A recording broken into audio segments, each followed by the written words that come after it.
Bien. Bueno, ¿qué tal? Vamos a continuar. Hoy nos quedaba ver la parte del documento de requerimientos. Bien. Después del documento de requerimientos vamos a ver algunas cuestiones de todo lo que sean las especificaciones generales que nos brinda Mayer a la hora de hacer un PCB. Y a ver si estamos grabando. Sí. Y después de eso vamos a empezar a ver algunos datasheets y empezar con el desarrollo propiamente del esquemático. Bien.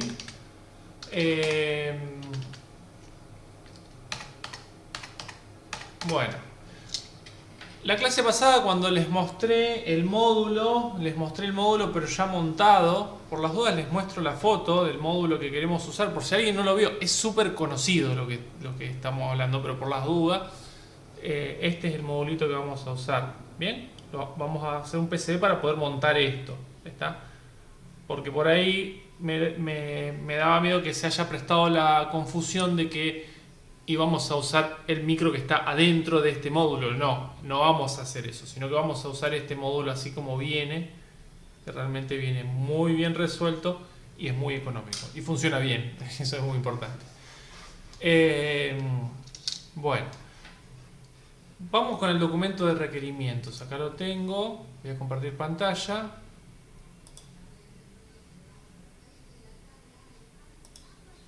Acá la pantalla 1.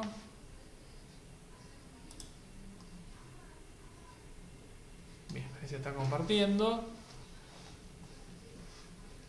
Bueno, yo acá les paso, esperen que, un documento muy simple. Yo en general trabajo con algún tipo de plantilla propia, pero bueno, acá quería usar algo que sea, digamos, distinto. Y de paso modernizar un poquito, así que usé una plantilla de requerimientos que está orientada al mundo del software, pero que nos sirve perfectamente para lo nuestro. ¿Por qué puse esto? Pues la verdad que podríamos haberlo obviado o podríamos haberlo puesto simplemente en una presentación, ¿bien? O sea, decir, bueno, queremos hacer esto, tiene que cumplir con estas cuestiones. Pero bueno, en realidad después en el ámbito laboral, digamos, cuando hay un proyecto, por más chiquito que sea, uno medianamente elabora un pequeño documento de requerimientos y digamos, va siguiendo ese documento a lo largo del desarrollo, ¿no? Así que bueno, esta plantilla es una plantilla que bajé de internet, lo único que hice fue yo ir completando algunas cositas. Bien, esto lo paso por alto, o sea, sí, esto son cosas muy obvias, no hace falta aclarar mucho. Bueno, uno acá, en el caso de que sea relevante, habla un poco del propósito, del alcance del documento, bien, si hay referencias, y empieza a explicar un poquito lo que queremos hacer, bien.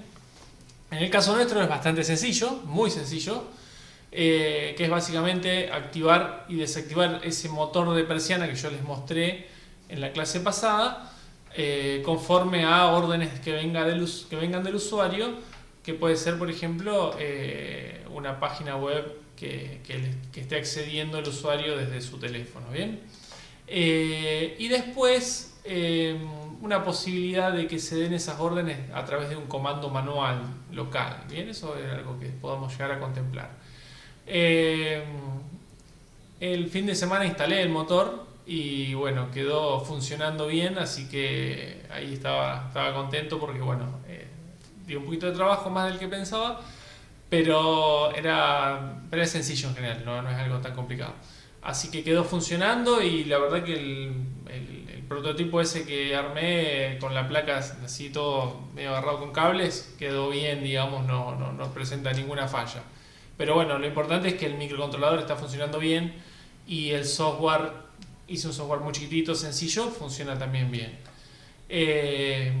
Bueno, vamos a ver el tema de requerimientos. Yo acá lo que hice fue, bueno, modificar un poquito este documento y puse como un título de requerimientos funcionales y los fui agrupando por subtítulos, ¿bien? Entonces, en el primero lo que puse fue que la placa de control debe poder operar con una fuente, acá hay un error, con una fuente de alimentación externa, ¿bien? O sea, En nuestro desarrollo, podríamos haber contemplado, no vamos a contemplar que la placa, esta que vamos a hacer, tenga alimentación directamente de 220 voltios, porque involucra una complejidad mayor a la hora de desarrollar bien el PCB. Aparte nos vamos a tener que encontrar con el desarrollo de la fuente switching aislada, tipo flyback o lo que sea, lo que va a ser bastante más complejo.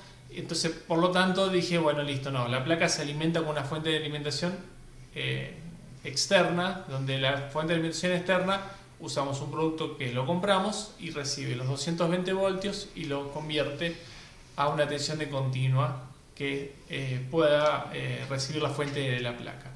Entonces el requerimiento específico, digamos, lo que hice fue agarrar y decir, bueno, rec 101, 1 sería que pertenece al subtítulo 1 y 01 el primer requerimiento de ese subtítulo, ¿bien? Entonces dije, bueno, directamente la fuente de alimentación externa, el rango de tensión con el que tiene que operar la placa es de 12 a 24 voltios. Bien, podríamos haber puesto tranquilamente que la placa se alimente en 5 voltios. Bien, entonces poníamos una fuente externa de 220 voltios a 5. Bien, y con eso alimentábamos lo que haga falta de 5 voltios y después bajábamos a 3,3 voltios. Cosa que era totalmente válido y sencillo. Pero quise, digamos, poner un poquito más, que por ahí a lo mejor va en contra de la optimización de costos, y decir, bueno, ¿por qué no incorporamos el diseño de una pequeña fuente switching? Bien, que nos admita un rango de tensión ya grande. A ver si quiero decir que admitir. Perdón, ahí está. Se me fue. Entonces por eso puse esto, bien, una fuente de alimentación, o sea que el dispositivo tenga una pequeña fuente cuyo rango de entrada sea de 12 voltios a 24. Seguramente va a ser mayor que ese rango, ¿no? Por ahí admita menos que 12 y más de 24. ¿Está? Tiene la gran ventaja esto de que nos abre el abanico de posibilidades de la fuente de alimentación y no nos restringe a que solamente funciona con 5 voltios. ¿Está? Así que bueno, ahí tenemos el primer requerimiento. Seguramente, como por ejemplo, que realmente se podría haber puesto en 5 voltios, son requerimientos que, digamos, son cuestionables en ese sentido, ¿no? O sea, podríamos decir, bueno, pongamos 5 voltios, pero bueno, tienen ese fundamento. De todas maneras, si algún requerimiento que yo planteo a ustedes les parece que hay que cambiarlo, lo plantean perfectamente y lo podemos debatir entre todos, eso no hay ningún problema. Bien, bueno, vamos al segundo apartado. La placa debe poder manejar el motor de la persiana directamente, o sea, ¿qué quiere decir eso? Que yo vengo con los cables del motor y de alguna manera me conecto a la placa directamente, no tengo que estar poniendo una interfaz de potencia. ¿Está? Entonces, en base a eso aparece el segundo requerimiento, el 201, donde ya la placa tiene que admitir tensiones de alimentación de 220 voltios para la etapa de potencia, y los contactos digamos, para el manejo de potencia tienen que admitir, digamos, soportar al menos 3 amperes. El motor tiene una corriente nominal de 1 ampere, bien. Cumplir con 3 amperes, al menos 3 amperes, es muy sencillo. De hecho, los relés que vamos a usar son de 7 amperes, así que vamos a cumplir esto perfectamente. Pero la idea es hacer un ruteo de pistas, cosa que uno contemple que esa corriente de 3 amperes, digamos, de manera continua, que si no la vamos a alcanzar nunca, no genere ningún calor excesivo y dañe el PCB. ¿Está? Vamos a tratar de hacer lo posible para cumplir esos 3 amperes. Bien. Bueno, y después debe ser capaz de manejar el motor en ambos sentidos de giro. ¿Está? Como les conté, el motor, ¿se acuerdan? Tenía 4 cables, puesta a tierra, el neutro y los 2 de giro. O sea, o le mandamos fase en uno y gira para un lado, o dejamos ese abierto y mandamos fase en el otro y gira para el otro lado. Bien. Así que es bastante sencillo el tema de la inversión de giro. Bueno, después, a la hora de hacer el PCB, uno tiene que decir, bueno, en qué tamaño lo voy a colocar. La placa se debe poder colocar en un gabinete plástico disponible en el mercado. Hoy les mostré acá un gabinete que sería este. A ver si la cámara bien se ve bien, sí. Este sería el gabinete. ¿Bien? Este es un gabinete que se consigue en la empresa Chilemi. ¿Bien? Chilemi tiene una tienda online en Mercado Libre. Después les paso el código del gabinete. Acá está el P62. Y si no, podemos hacer una compra. Si por ahí somos varios, hacemos una compra directamente a Chilemi. ¿Bien? Es algo re barato esto, así que eso no hay ningún problema. Pero bueno, más que nada esto nos va a definir el tamaño del PCB y dónde van a estar los agujeros de fijación del PCB. ¿Está?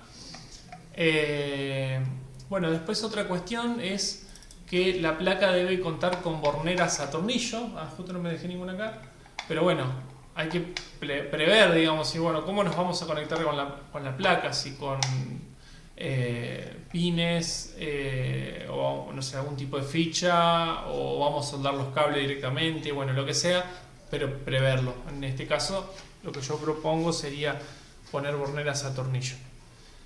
También se puede poner borneras enchufables, bien, se usa mucho eso, pero en este caso no tiene mucho sentido porque una vez que uno lo instala se supone que esto no lo va a sacar nunca, a menos que se rompa, digamos. Bien, en este caso se sacan los cables y listo. Pero en otros ámbitos sí es necesario tener borneras a tornillo, enchufables. Bueno, vamos a algo más específico del electrónico. El tema de las entradas digitales. A mí se me ocurrió contemplar dos entradas digitales para que el operario o el usuario pueda accionarla de manera manual localmente, ¿no? Por si por ahí, no sé, no tiene internet o lo que sea y no funciona la conexión Wi-Fi, pueda subir y bajar la persiana desde un juego de pulsadores, ¿bien? Y también esto, la verdad que después vemos si lo vamos a agregar o no, el tema de los finales de carrera. El motor, la verdad que al momento de instalarlo me di cuenta de lo sencillo y lo bien que funciona.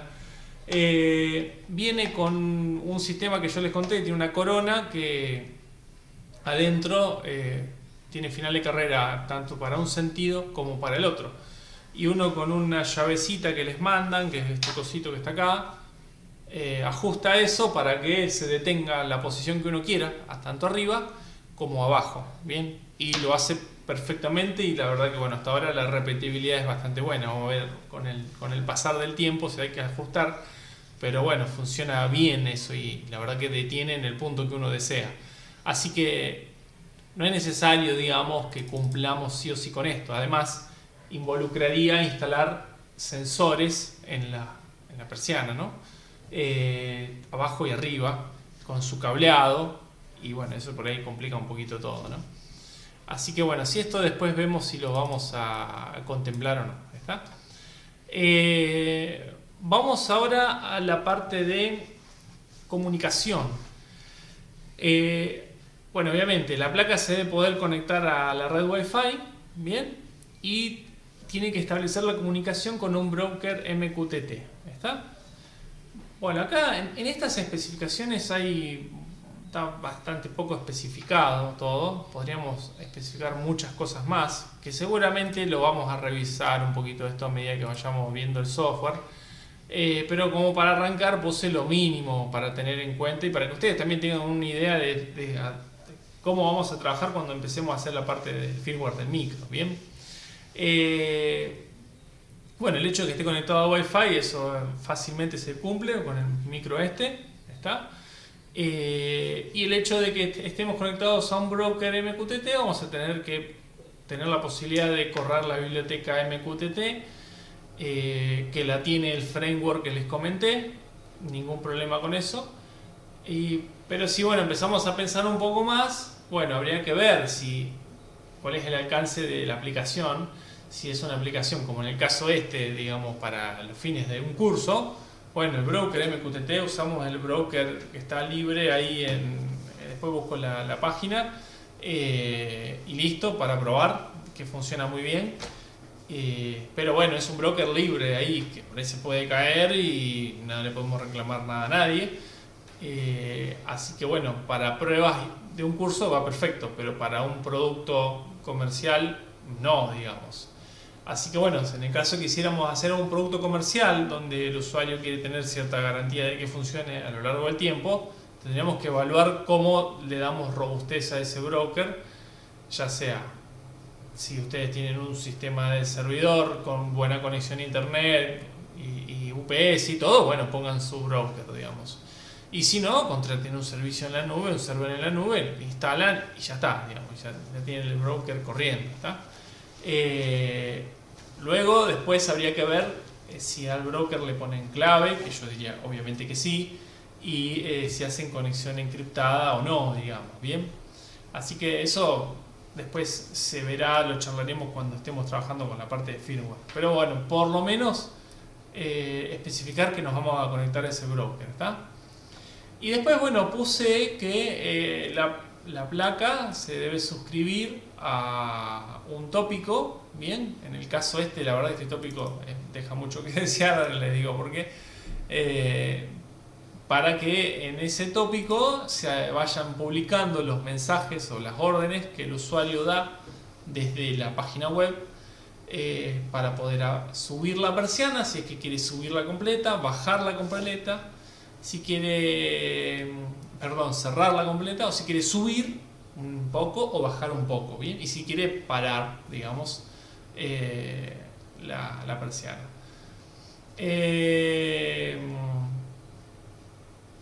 Acá está mal esto. No está parar acá. No lo puse. Subir, bajar, cerrar y parar. Bueno, eso después lo voy a agregar. Parar. Bien. No, les digo que el tópico este la verdad que deja mucho que desear, porque si ustedes lo van a hacer para su casa, bueno, y lo van a instalar en una sola casa, va a funcionar bien. Pero si lo quieren instalar en más de una casa, ya no saben cómo identificar la casa, ¿no?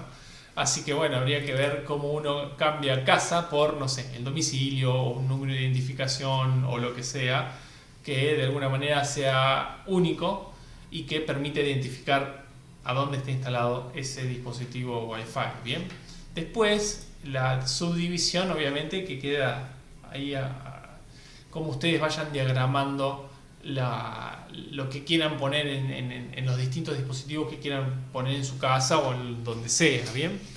En el caso de MQTT hay que tomarse un momentito como para diagramar algo que quede bien y que permita escalar en el futuro, porque sobre todo después uno, por ejemplo, se puede suscribir a un tópico específico o puede suscribirse a todos los tópicos que vayan a esa casa, ¿bien? Entonces después filtra en base a lo que va apareciendo, si quieren, ¿no?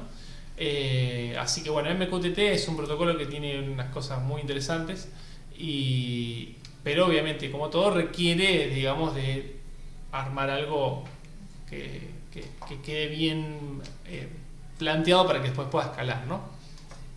Bueno, y después puse, en el accionamiento manual, que si se activa alguna de las entradas de accionamiento manual, se interrumpe cualquier orden que se esté ejecutando que haya venido vía MQTT, ¿no? Y la activación de la entrada abrir o cerrar debe reflejar el estado en la salida correspondiente. O sea, que quiere decir que si apretó abrir, tiene que abrir efectivamente la persiana, más allá de cancelar lo que estaba haciendo en ese momento el dispositivo. Bien, fíjense que son todas cosas que la verdad no hay mucho por decir porque son bastante obvias, pero el hecho que queden escritas cuando son complejas realmente es muy importante. Bien, y después cuando ustedes están desarrollando pueden hacer mención de esos requerimientos, ¿no? O sea, por ejemplo, no sé, en la fuente switching podemos hacer un rectángulo cuando hagamos el diseño del esquemático, hacemos un rectángulo, rodeamos la fuente switching y ponemos rec 101. Entonces sabemos que cumple con el requerimiento que se planteó en el documento de requerimientos. ¿Está? Lo mismo en el software. Si hay una parte del software que queremos documentarla de alguna manera, podemos invocar al requerimiento que que se planteó en su momento. Bien, así queda todo bien ordenado. Bueno, esto después se lo subo como para que les quede como plantilla, pero la idea era plantear algo que sirva como esqueleto para que ustedes lo usen en sus futuros desarrollos. Bien, ¿alguna duda de esto? Me imagino que por ahí no, es bastante sencillo, pero sí, lo que sea que quieran sugerir, no hay ningún problema. Acá me comentan...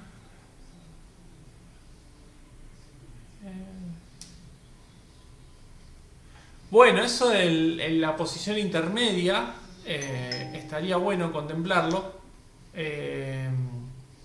Por ahí lo que se puede hacer es tomar el tiempo, ¿no? O sea, ustedes hacen una puesta en marcha y saben cuánto tiempo toma llevar desde la posición final a la inicial, porque eso en principio en el tiempo no va a cambiar tanto. Entonces, en base a eso, ustedes internamente, según lo que el usuario pidió, internamente estiman dónde está la persiana. Bien, lo van estimando. Bueno, si puse a abrir la persiana, sé que está completamente abierta. Bien, pero si el usuario mientras estaba abriendo puso parar y yo conté cuánto tiempo, bueno, estimo que va a estar en tanto por ciento de lo que tenía que llegar, ¿no? Entonces, en base a eso le puedo poner al usuario y decir, bueno, quiero que abras al 50%. Y bueno, va a abrir al 50%, con un error. Bien, si yo tuviera finales de carrera, yo puedo estar haciendo esa medición periódicamente y ajustando, ¿no? O sea, si tengo los finales de carrera abajo y arriba. Los del medio puedo hacerlo por estimación realmente, porque yo sé que en cada vez que hago un periodo, un ciclo completo, sin parar, lo uso como ciclo de medición, para medir cuánto tiempo me lleva a abrir y cuánto tiempo me lleva a cerrar, porque obviamente no van a ser iguales, porque en un caso trabaja un poco más forzado, ¿no? Mira, con una variable de consumo del motor, sí, lo que pasa es que hay que medir el consumo del motor. Así que, bueno, ahí hay que poner un shunt o algo para poder medir ese consumo, ¿está? Así que bueno, sí, son todas cosas que bueno, van agregando funcionalidad, pero bueno, al mismo tiempo complejizan un poco, ¿está? Así que todo lo que se vaya ocurriendo, todo lo que se pueda resolver por software estimando, está buenísimo porque no involucra un costo de material físico. Sí involucra un costo de programación, ¿no? De horas de desarrollo. Pero bueno. Bueno, en cuanto a requerimientos, después les subo esto. Si alguien quiere después sugerir y agregar cosas y lo quiere compartir, bienvenido sea. Bien. Bueno, vamos a pasar ahora. Espérenme. Bueno, acá les voy a mostrar, no se rían, el diagrama en bloques, que posee, la verdad que bueno, es una vergüenza porque es muy sencillo, pero aunque sea hay un diagrama en bloques, ¿no? No se rían porque es muy sencillo. Bueno, el diagrama en bloques es este, o sea, vamos a tener una fuente de alimentación, bien, un bloque de control más comunicación Wi-Fi, donde vamos a tener el micro y las cuestiones relacionadas al micro para programarlo, ¿no? Y lo que haga falta contemplar ahí. Un circuito de entradas, bien, que vamos a definir cómo vamos a adaptar las entradas para que lleguen correctamente al micro. Y un circuito de salida, que básicamente van a ser las salidas a relé. Probablemente estas dos cosas podemos ponerlas en la misma hoja o las podemos poner en hojas separadas. Pero bueno, vamos a tratar de apuntar a hacer, como les decía en la clase pasada, es un desarrollo muy, pero muy sencillo. Se podría hacer todo en una sola hoja, pero vamos a tratar de ver si podemos mantener este diagrama en bloques, o sea, una hoja por cada uno de estos bloques. Y obviamente vamos a tener que tener una hoja que después tenga a todos ellos interconectándose. Bien, así que bueno, el diagrama en bloques había que hacerlo. Pero bueno, es muy sencillo, ¿no? Si a alguien se le ocurre algo para sugerir, de vuelta, bienvenido sea. Bueno, ahora vamos a hablar un poco, y acá también cualquier sugerencia en base a experiencias que hayan tenido es bienvenida y no se sientan no sientan miedo de comentarla, ¿bien? Porque acá sí hay mucho de experiencia de cada uno y también a atender los requerimientos que nos pone, digamos, o las restricciones que nos pone el fabricante del PCB. En el caso de Mayer, sabemos que en la página de Mayer tenemos este documento que está muy bueno, muy sencillo de entender, que tiene información. Hay cosas que van a ver que les van a resultar sumamente obvias, hay cosas nuevas que por ahí puedan llegar a ver, pero que en definitiva todo tiene un motivo o un por qué se tiene que tratar de cumplir lo que estamos acá delimitando, ¿no? Vamos a ver el tema del PCB. Bueno, obviamente, primero que nada, uno cuando va a hacer un desarrollo tiene que pensar en, bueno, si hay una restricción de costos muy alta, la complejidad es baja, bueno, vamos a ir a un PCB de una capa. Bien, si no es tan estricta el tema costo y por ahí quiero que la complejidad, o mejor dicho, la relación entre el tiempo que me va a llevar a desarrollarla y la robustez, digamos, de alguna manera del ruteo de pistas, quiero que sea algo robusto, bueno, seguramente me voy a dos capas. Bien, los que hayan ruteado placas de una sola capa saben que se empieza a complicar, digamos, poder llegar a todos lados, ¿no? Tengo una sola capa para rutear y realmente empieza a ser difícil, digamos, llegar a todos lados. Tengo que empezar a mover cosas y bueno, y a veces hasta recurrir a algún puente, cosa que a veces es fea porque entorpece después el armado, pero bueno, puede pasar. La verdad es que las placas doble capa son hoy en día muy económicas y son la mejor opción, digamos, para este tipo de desarrollo, ¿no? Después, si yo tengo una complejidad muy alta, bueno, voy a pasar de 4 a 6 u 8 capas, ¿bien?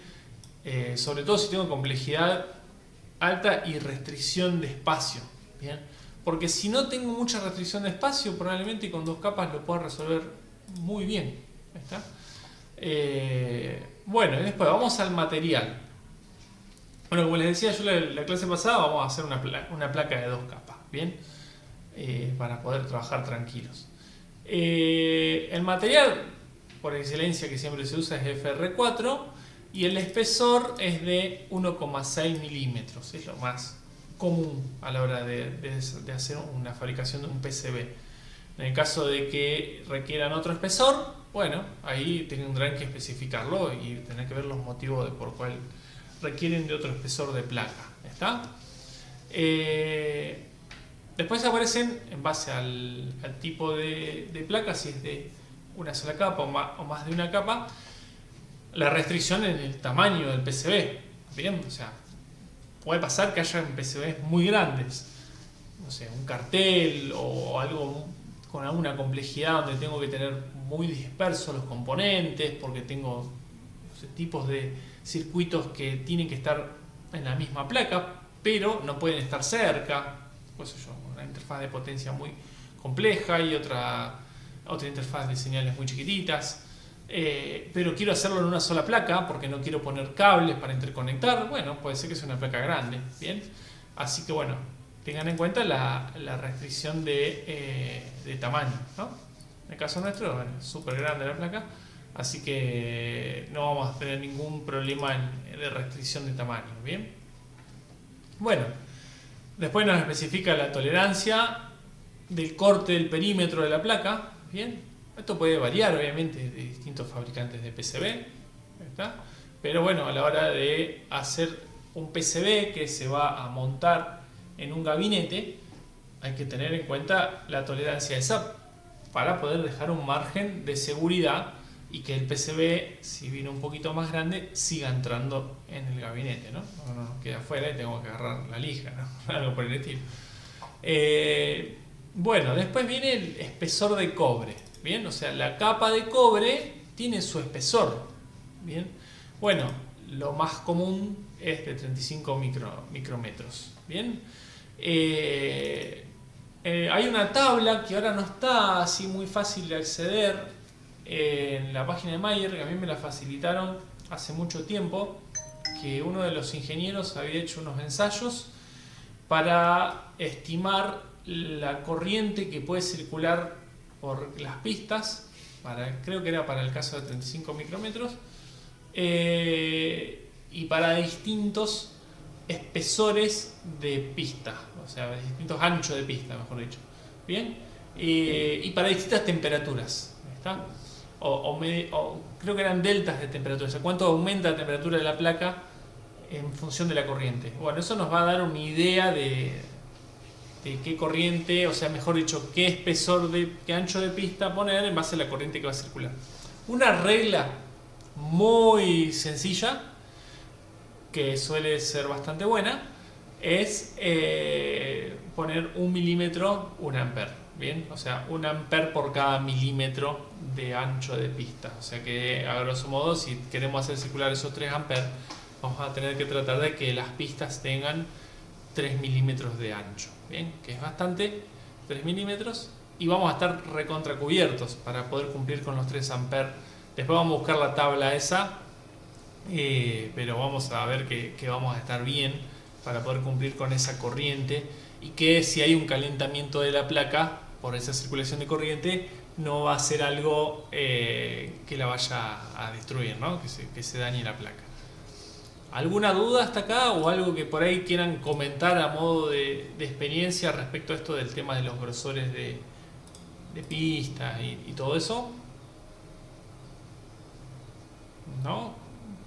Bueno, sigamos entonces. Bueno, espesor interno no tenemos porque no es multilayer la placa nuestra.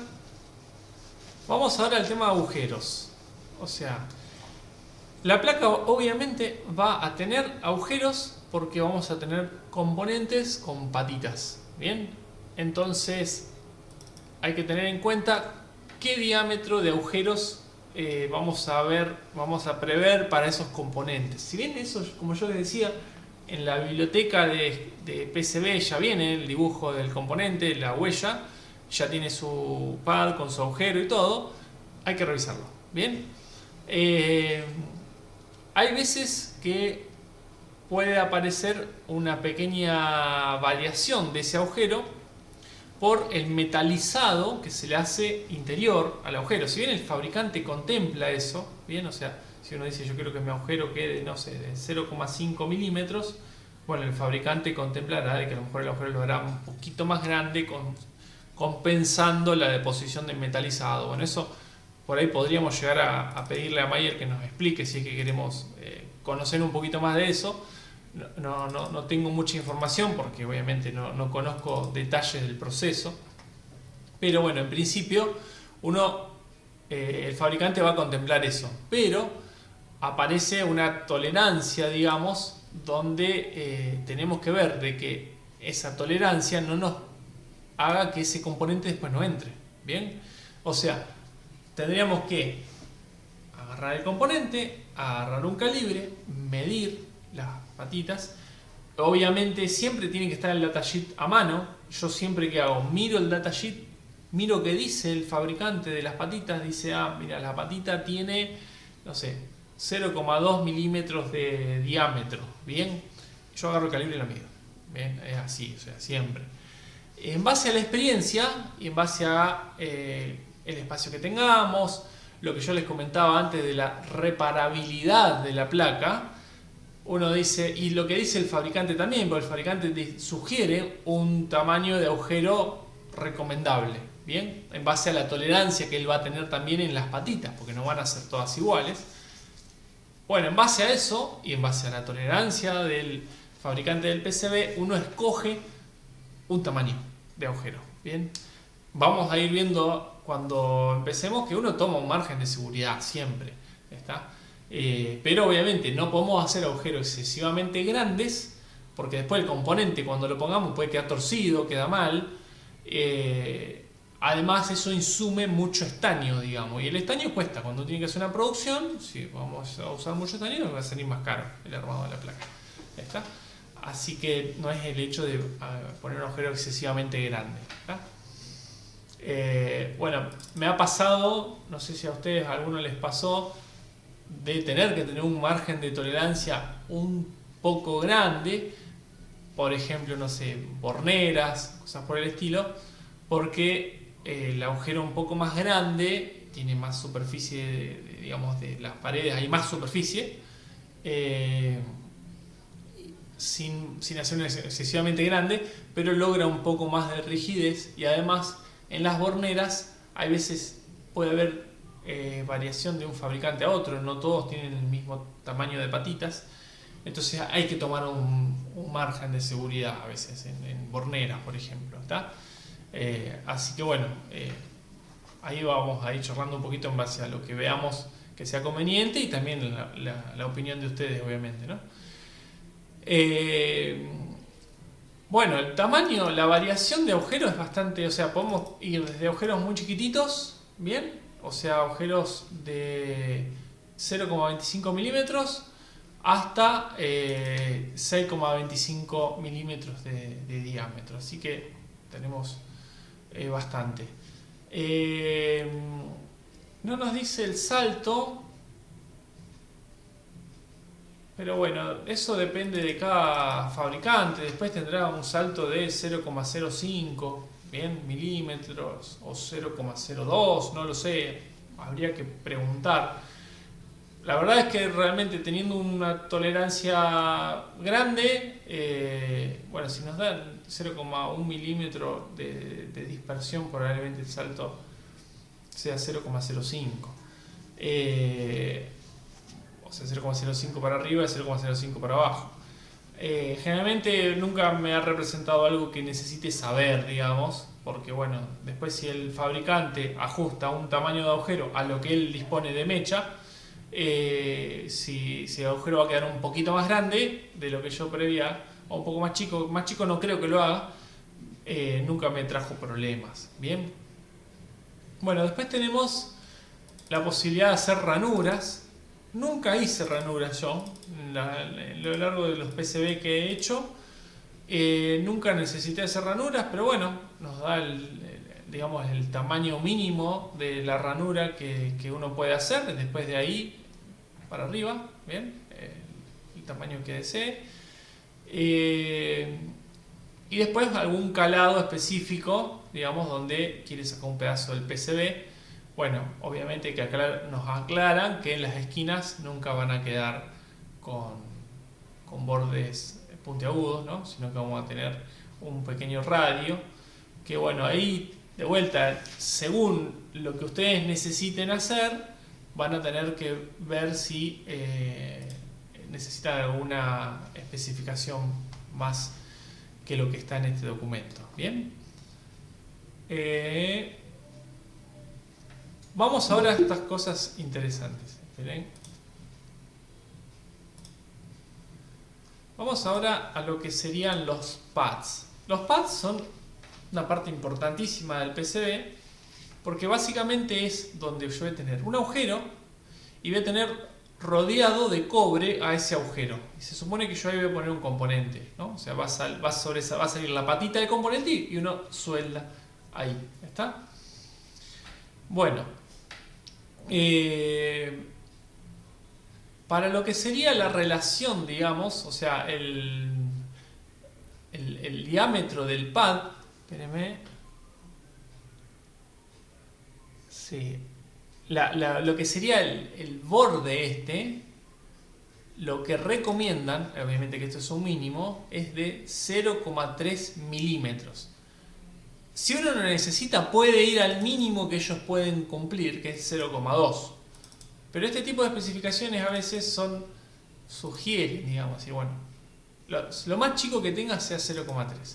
Pero si ellos pueden cumplir con 0,2, no hagas todo 0,2.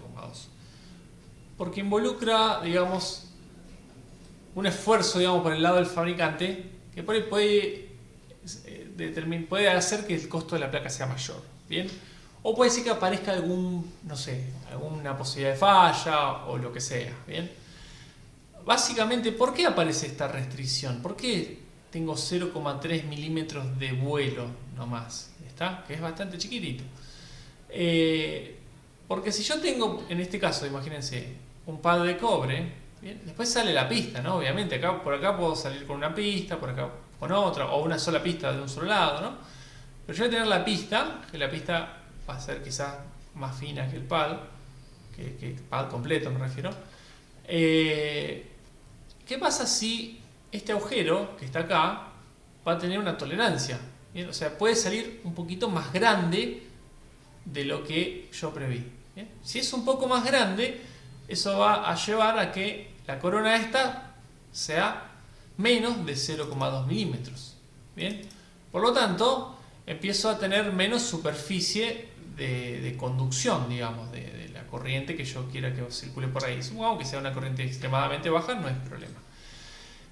El problema es que si yo tengo un agujero más grande, en primer lugar, entonces tengo menos corona, y después, este agujero en lugar de estar en el lugar que tiene que estar, está más para allá. ¿Bien? Y yo por acá salgo con la pista, y mi agujero se fue más para allá. ¿Está? Ya sea porque la máquina que hace el agujero lo corre para allá, o la corona quedó por algún motivo más hacia allá. Entonces vamos a ser exagerados. En vez de pegarle el agujero en el medio, le pego acá. ¿Bien? Estoy siendo tremendamente exagerado. Si yo le pego acá, lo que hice fue con el agujero romper la conducción, digamos. Entonces me queda esta parte de la corona sin conectar con la pista. ¿Está? Entonces no anda mi PCB. Así que por eso es importante esto. ¿Está? Hay reglas para verificar esto. Bien. Yo supongo que todos los fabricantes lo chequean con algún software, ¿no? O sea, corren algún chequeo de la lista de agujeros y van chequeando las coronas estas a ver si cumplen con esa restricción. ¿Está? Había una vez que en la página de Meyer no está, pero había hace unos años atrás había como estándares. Entonces, según los estándares de fabricación, tenías distintas restricciones. Entonces, y según el estándar, cuanto más exigente es, más costoso es. En otras páginas que yo he visto hay a veces saltos de costo. O sea, si uno a veces hace algo estándar como esto, tiene un costo. Pero si por ahí necesito hacer agujeros de en vez de 0,2, 0,1 milímetro, el costo capaz que se triplica de la placa. Bien, así que bueno, son cuestiones importantes a la hora de dibujar el PCB, porque si por ahí hicimos macana, vamos a tener un costo muy elevado donde quizás no era necesario. Bien, bueno, eso en cuanto a un pad. El pad es uno de las partes más importantes del PCB, porque bueno, justamente donde sale la patita del componente para después soldarla. Luego tenemos lo que son vías de paso. Bien, la vía lo que va a permitir es que si yo vengo con una pista de top layer, pueda pasarme a bottom layer. Bien, con una vía de paso.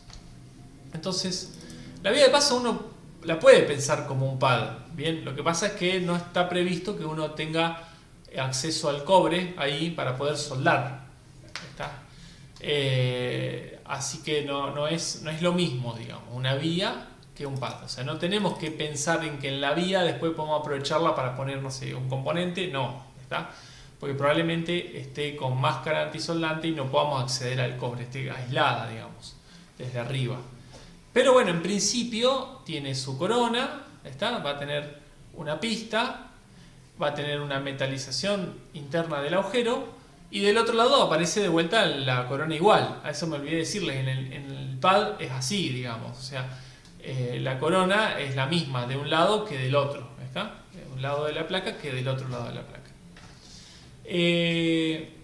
Bueno, la vía de paso, la finalidad que tiene es poder justamente pasarse de una capa hacia otra capa. ¿Está? De vuelta, lo mismo, aparecen distintas relaciones sugeridas, ¿bien?, de lo que sería el diámetro exterior de esta corona y el diámetro interior de la corona. ¿Bien? En el caso de que tengamos que ir a diámetros muy chicos, el diámetro, el espesor lo mínimo es 0,25, lo recomendado, o sea, lo que mínimo recomendado, y lo mínimo, en el caso extremo, que lo necesite, es 0,15 milímetros. Bien, esto es necesario cuando yo tengo una densidad de vías alta, con muchos componentes, entonces la vía me ocupa espacio. ¿Por qué? Porque yo tengo pistas por todos lados, pero cuando puse una vía, estoy ocupando el espacio arriba y estoy ocupando el espacio abajo. ¿Está? Entonces empieza a molestar. Si yo tengo pistas que vienen y una se pasa para el otro lado, las que vienen pegaditas se tienen que abrir para rodear la vía. Y cuando se abren empiezan a ocupar espacio para los costados. ¿Está?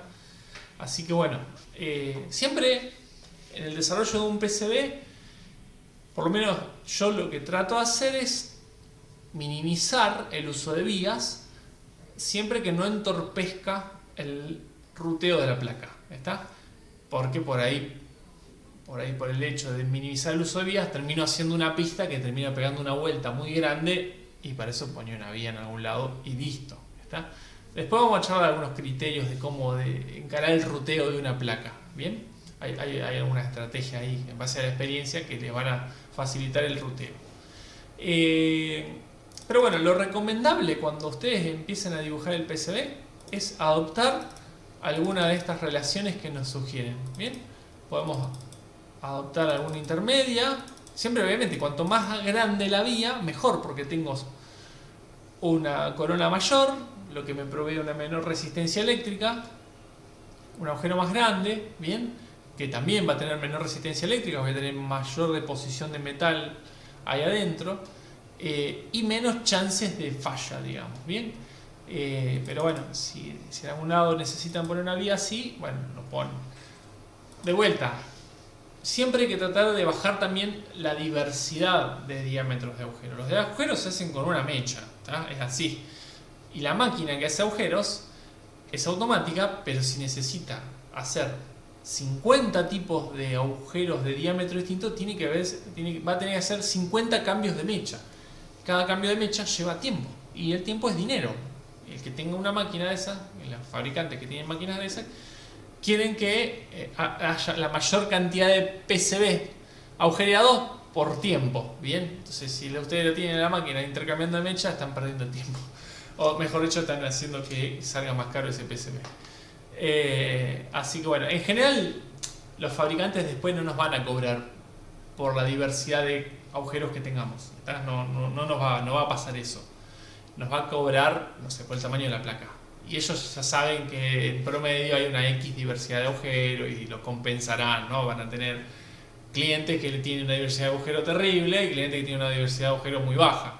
Obviamente, si hay alguien que tiene una diversidad de agujeros muy grande y a lo mejor le entorpece, a lo mejor aparezca un llamadito y decir, che, bájame la diversidad de agujeros porque, bueno, o te tengo que cobrar más caro. ¿Está? Pero bueno, en general nunca pasa eso. O sea, a mí no me pasó nunca que me digan bajar la diversidad de agujeros. ¿Bien? Bueno, vamos a la que es distancias ahora. Distancias mínimas entre cosas que son distintas, o mejor dicho, tienen nets distintas, redes eléctricas distintas. ¿Bien? Obviamente hay una distancia mínima entre agujeros. Bien, hay agujeros que se llaman PTH y agujeros NPTH. El agujero PTH es el agujero metalizado, que es el que venimos hablando hasta ahora. Bien, y el NPTH es el agujero que no tiene metalizado adentro. Es un agujero pasante, pero generalmente no tiene una corona de pista afuera. Entonces es un agujero que uno lo mira. Yo ahora no tengo ningún PCB así, pero tengo algunos ya guardados que tiene algunos agujeros que son NPTH, donde no hay metalizado adentro. ¿Bien? Obviamente hay una distancia mínima entre esos dos agujeros. ¿Bien? Que es bastante chica realmente. O sea, difícilmente necesitemos digamos que no nos alcance esa distancia. Vamos a la separación entre una pista y otra pista, o una pista y un pad. Bien, o sea, donde termina la corona del pad, una pista y una vía, que para los fines es parecido, ¿no? Una vía, mejor dicho, un pad y otro pad, o sea, esta acá, esta parte y esta parte, ¿bien? O una vía y un pad, o una vía y una vía. En definitiva, fíjense que todas son cobre contra cobre, ¿está? O sea, esto es cobre y esto es cobre, ¿está? ¿Por qué? Porque, digamos, esto se hace con algún proceso químico o lo que sea, digamos, no conozco ahí detalles. En definitiva, hay que remover el cobre que está entre este cobre que quiero que quede y este que quiero que quede, y se puede llegar a ser difícil de que se remueva ese cobre si no cumplo con esa separación mínima. ¿Bien? Fíjense que lo mínimo es 0,15 milímetros. Realmente es bastante chiquitito, digamos. O sea, en general vamos a tener la posibilidad de hacer placas muy complejas con separaciones muy pero muy chiquititas. Un TQFP, un integradito TQFP, como... Sí, esto es viejito, pero bueno, hay un montón que vienen así. Esto viene la cámara. Es integrado. Un LPC 1343, este es viejo, es integrado, pero es un integrado que hoy en día, hay, mejor dicho, un encapsulado donde hoy en día se siguen consiguiendo muchísimos integrados con ese mismo encapsulado. Si mal no recuerdo, la separación entre pistas, o sea, de cobre a cobre entre patitas, ¿bien? El espacio donde queda sin cobre es 0,2 milímetros. Bien, o sea que lo mínimo recomendado, ya estamos con un margen, digamos, de tolerancia sin ningún tipo de problema. Bien, tienen que enchufar esto si no me olvido.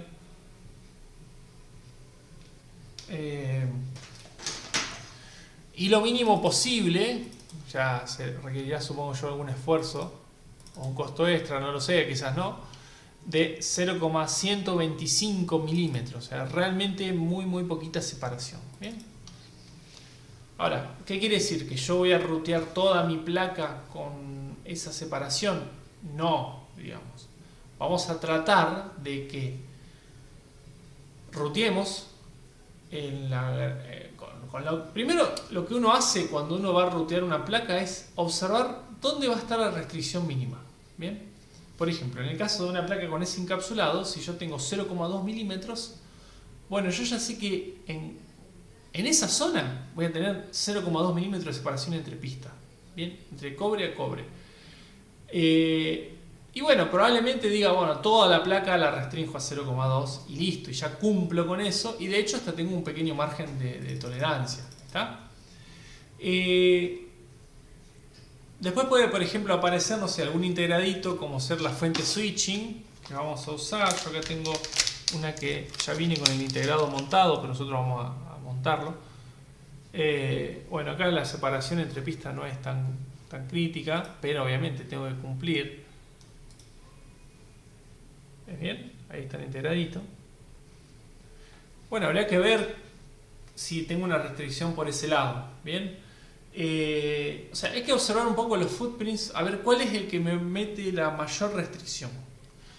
En base a eso, yo voy a saber que, bueno, voy a tener que ajustar las reglas de diseño de mi PCB para poder decirle al software, bueno, admitime que haya una separación entre pistas de como mínimo 0,2. Luego, si yo ruteo y separo más, no hay problema. Con KiCad uno lo que puede hacer, que es bastante por ahí engorroso, yo lo he tratado de hacer y me resulta un poquito pesado, es a determinadas nets, o sea redes, aplicarle reglas distintas. O sea, poner una regla general, ¿bien?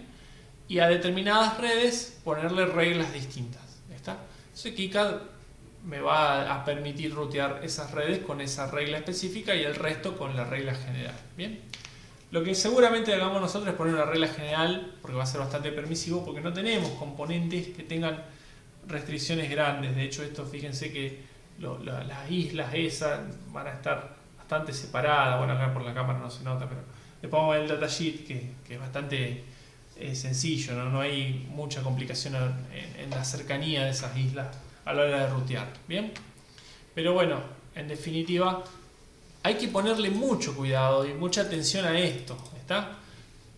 En el caso de... Generalmente aparece cuando tengo un encapsulado de un chip que tiene patitas muy juntitas, ¿bien? Pero bueno, vemos que podemos cumplir, se puede cumplir con una cercanía bastante ajustada.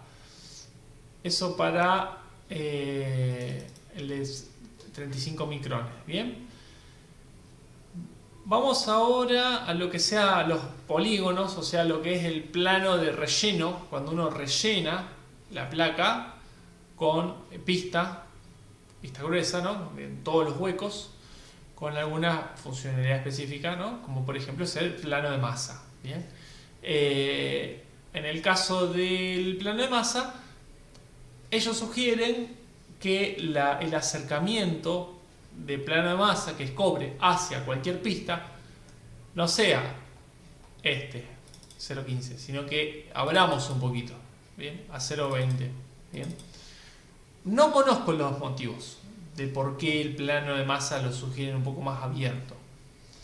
Yo intuyo que es porque si yo tengo mucha zona de PCB muy cerca una de otra, empiezan a aparecer mayores chances de que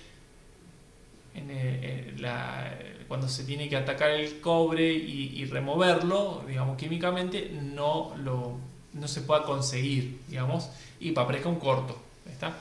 Y obviamente los cortos que son los más difíciles son los cortos contra masa, porque no tengo idea de dónde estará el corto, ¿está? Así que bueno, supongo que por eso sugieren un poquito más separado. De todas maneras, 0,2 estamos recontra cerca. Yo nunca pongo 0,2, pongo bastante más, 0,4, 0,5 milímetros de separación en general de plano de masa, ¿bien? A menos que quiera una zona, bueno, un plano con otra separación ahí. Pero fíjense que el mínimo posible es 0,15, ¿está? Bueno. Bueno, el plano de masa no necesariamente es plano de masa, ¿no? Por ahí puede aparecer planos de pistas gruesas, o sea que va a circular corriente, entonces por ahí por conveniencia me convenía más, que me ha pasado en algunos PCB, en lugar de rutear una pista gruesa, poner un polígono directamente en esa área, haciéndole la forma correcta, para que directamente cubra la mayor cantidad de área posible y tenga yo un camino de corriente cubierto con una pista muy gruesa. ¿Bien? Bueno,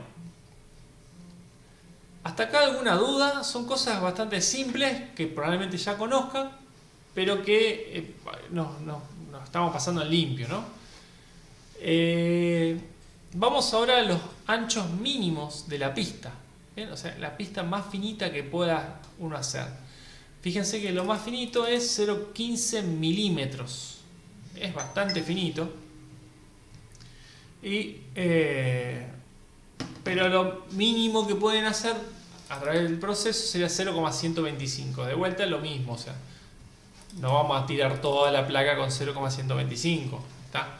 Porque las chances de que la pista después tenga algún espesor por tolerancia menor a 0,125 aumentan con la posibilidad de que haya alguna que esté cortada. Obviamente el fabricante nos va a garantizar que el PCB va a estar bien, pero va a requerir un esfuerzo extra quizás. Además hay una tolerancia, ¿no? O sea, en el proceso, y si queda muy finita puedo tener problemas de resistencia eléctrica. Y además hay otra cuestión. Está lo que yo les comentaba antes, la reparabilidad de la placa. Si yo tengo algún problema, el que sea en la placa, y no sé, qué sé yo, por algún motivo se quema la pista o lo que sea que tenga que ser sobre la placa, es muy difícil, digamos, raspar y reconstruir o lo que sea una pista finita, ¿está? Tirar la placa directamente.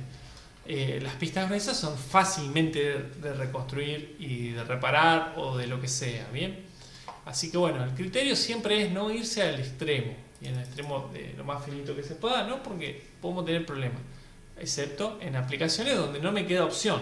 ¿Bien? Tengo que poner algo finito, porque si no, no puedo rutear, listo, hay que poner el finito. Vamos a lo que es... Oye, se me había apagado el monitor.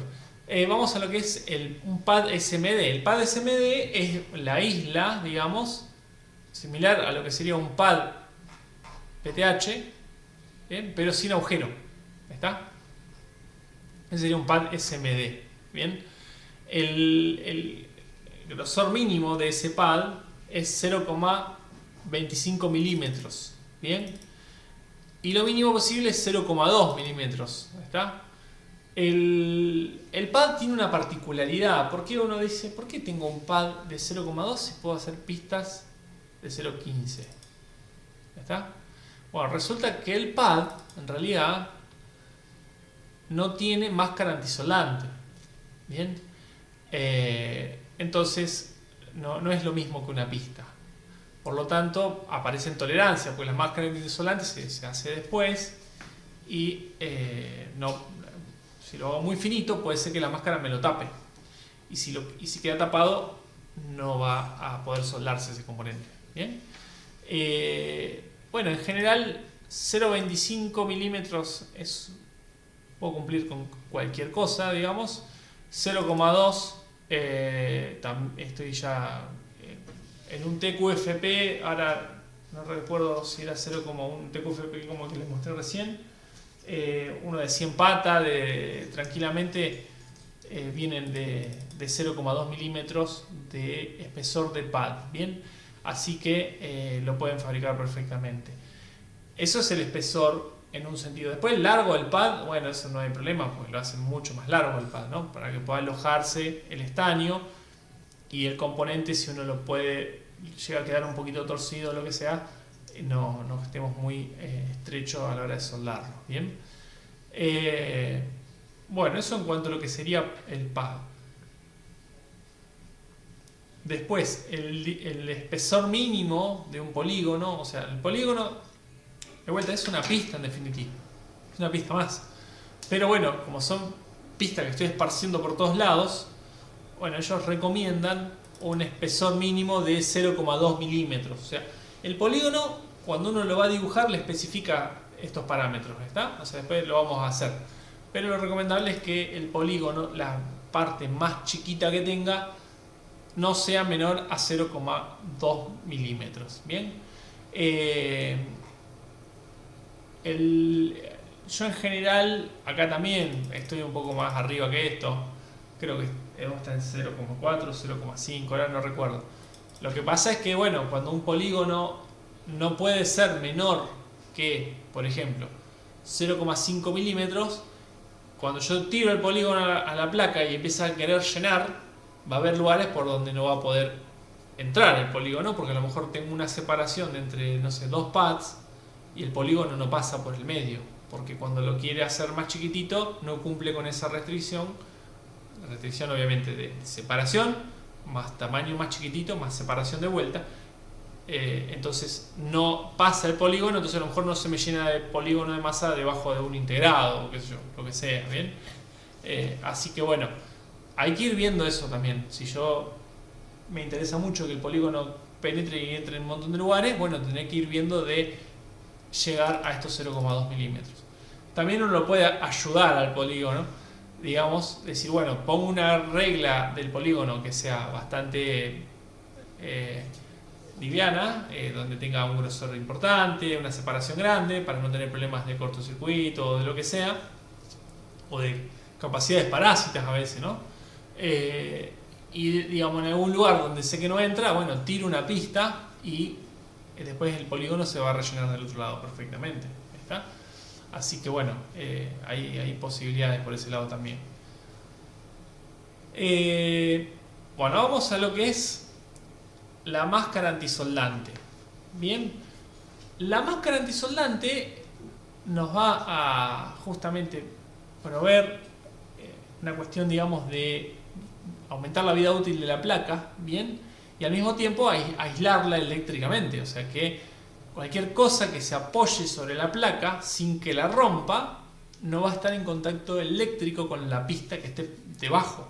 Es una cuestión importante eso, ¿bien?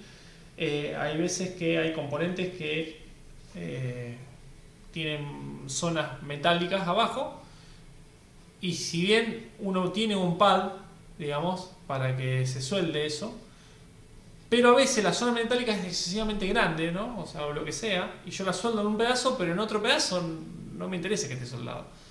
Entonces a lo mejor quiero pasar con una pista por debajo, ¿bien? Y bueno, paso la pista perfectamente y la máscara va a estar aislando perfectamente la pista del componente ese. Si bien no es lo recomendable eso, pero bueno, es un recurso que ustedes tienen ahí como para aprovechar, ¿bien? Lo que nosotros tenemos es la apertura de la máscara. O sea, ¿qué es la apertura? Es justamente esto que se ve acá. Yo tengo una pista, tengo un pad PTH, ¿bien? Donde está metalizado en el medio, donde justamente yo voy a soldar acá, o sea, acá va a sobresalir la patita de un componente y se va a soldar ahí el componente. ¿Está? Bueno, ¿qué pasa? La máscara antisoldante no va a poder quedar perfectamente en el límite de esta corona, ¿bien? Porque tiene una tolerancia, ¿está? O sea, la máscara antisoldante puede ser de un diámetro mayor o menor, y además puede estar corrida un poquito, ¿está? Pero puede estar corrida. ¿Qué pasa si yo tengo el pad con la corona más chica, o sea, en la peor condición, y encima la apertura de la máscara es 0, o sea, que la máscara termina acá? ¿Qué pasa si justo el pad, o mejor dicho, la máscara quedó más chiquitita y encima corrida y me tapa una parte del pad? Y bueno, ese componente va a quedar mal soldado, ¿está? Y no va a tener la resistencia mecánica que yo esperaba, así que bueno, voy a tener problemas ahí. Por lo tanto, la apertura esta de la máscara tiene un mínimo, ¿bien? Que eso también se le da en el software, que es 0,2 milímetros, o sea que de lo que sería la máscara ideal va a estar 0,2 milímetros abierta, ¿bien? Y no vamos a tener ningún problema de compromiso de que se nos va a tapar algún pad donde haya que soldar con máscara. Ahora, puede pasar que si mi PCB tiene todos pads gigantes y yo quiero que la máscara no tenga apertura, que esté en 0, lo puedo hacer también, no hay ningún problema, porque la tolerancia de la máscara va a quedar absorbida a lo mejor en el tamaño del pad y no se va a notar que la máscara quedó un poquito corrida y se va a poder soldar perfectamente el componente, ¿está? O sea, el PCB es algo físico que se construye, ¿no? Tiene un montón de pasos en el proceso, en donde en cada paso hay tolerancias, ¿está?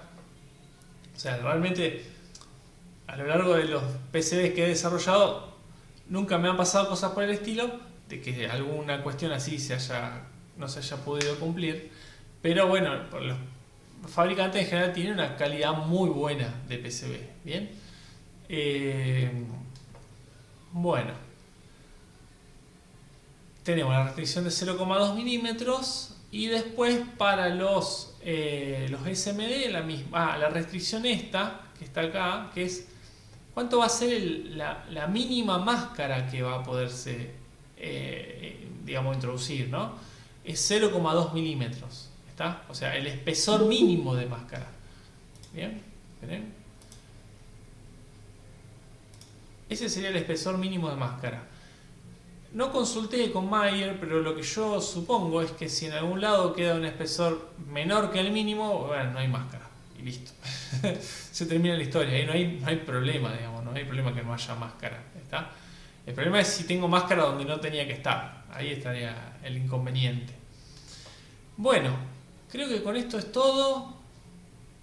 Bueno, la impresión de componentes también. Esto es, obviamente acá la placa no va a dejar de andar si una leyenda quedó mal, pero obviamente cuando uno agarra una placa y tiene leyendas de qué es con cada componente, ¿no? Quiere poder leerlas.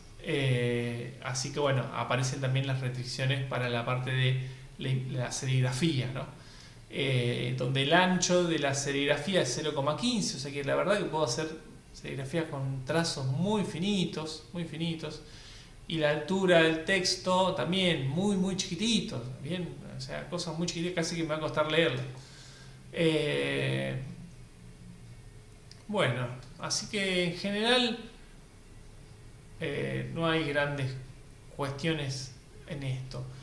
¿Alguna duda respecto a todas estas pautas que nos ofrece Mayer? Y obviamente otros fabricantes tendrán también sus limitaciones, ¿no?